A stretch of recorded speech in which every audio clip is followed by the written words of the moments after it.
Bismillahirrahmanirrahim. Assalamualaikum warahmatullahi wabarakatuh. Hai semuanya, kembali lagi dengan saya Humaira Sugianto Putri dalam Belajar dan Pembelajaran. Baik, pada kesempatan kali ini kita akan membahas tentang model dan metode pembelajaran. Memasuki pengertian model pembelajaran.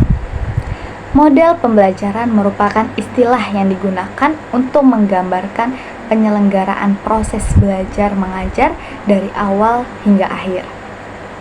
Para ahli meneliti dan menciptakan berbagai macam pendekatan mengajar. Salah satunya dikembangkan oleh para ahli di bidang pembelajaran, menelaah bagaimana pengaruh tingkah laku mengajar tertentu terhadap hasil belajar siswa. Pertama, istilah model pembelajaran memiliki makna yang lebih luas daripada suatu strategi, metode, atau prosedur.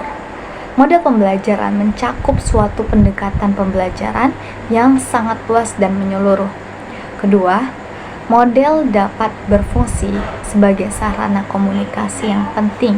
Apakah yang dibicarakannya adalah tentang mengajar di kelas atau praktek mengawasi siswa. Adapun fungsi model pembelajaran yaitu sebagai pedoman bagi pengajar dan para guru dalam melaksanakan pembelajaran. Baik, selanjutnya model pembelajaran mempunyai 4 ciri khusus yang tidak dimiliki oleh strategi, metode, ataupun prosedur. Yang pertama yaitu rasional teoritik yang logis, disusun oleh para pencipta atau pengembangannya. Yang kedua, landasan pemikiran tentang apa dan bagaimana siswa belajar atau tujuan pembelajaran yang akan dicapai. Yang ketiga, yaitu tingkah laku mengajar yang diperlukan agar model tersebut dapat dilaksanakan dengan berhasil. Dan yang keempat, yaitu lingkungan belajar yang diperlukan agar tujuan pembelajaran itu dapat tercapai. Baik, terdapat beberapa banyaknya model pembelajaran. Di sini saya akan memberikan contoh model pembelajaran. Yang pertama yaitu student facilitator and explaining, merupakan model pembelajaran yang dipilih oleh guru yang bertujuan mendorong siswa agar dapat aktif dalam proses pembelajaran. Selanjutnya ada demonstration, yaitu memperlihatkan sesuatu proses atau cara kerja suatu benda yang berkenaan dengan bahan pelajaran. Selanjutnya contoh model pembelajaran yaitu mind mapping.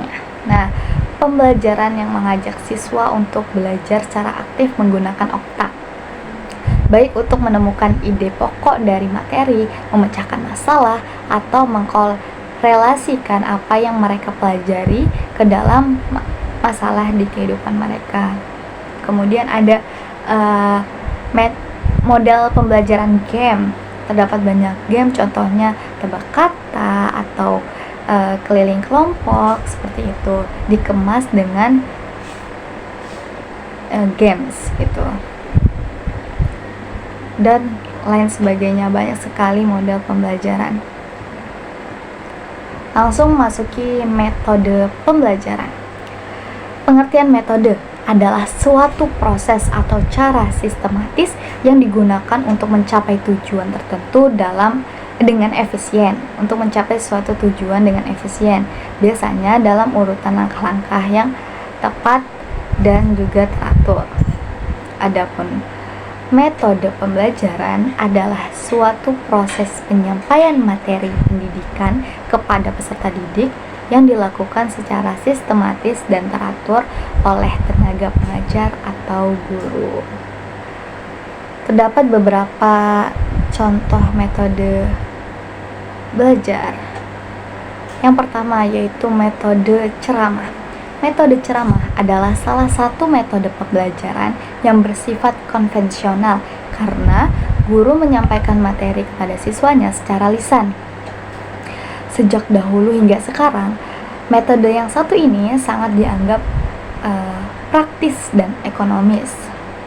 Namun, seorang guru harus bisa menggunakan metode ceramah tersebut secara menarik agar para siswanya tidak bosan.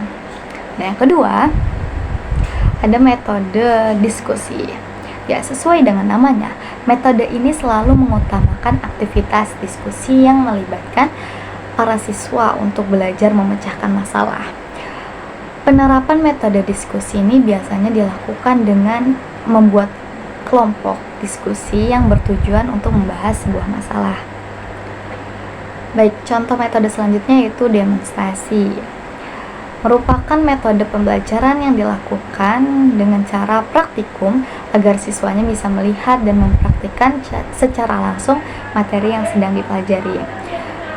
Contoh metode yang selanjutnya yaitu resitasi.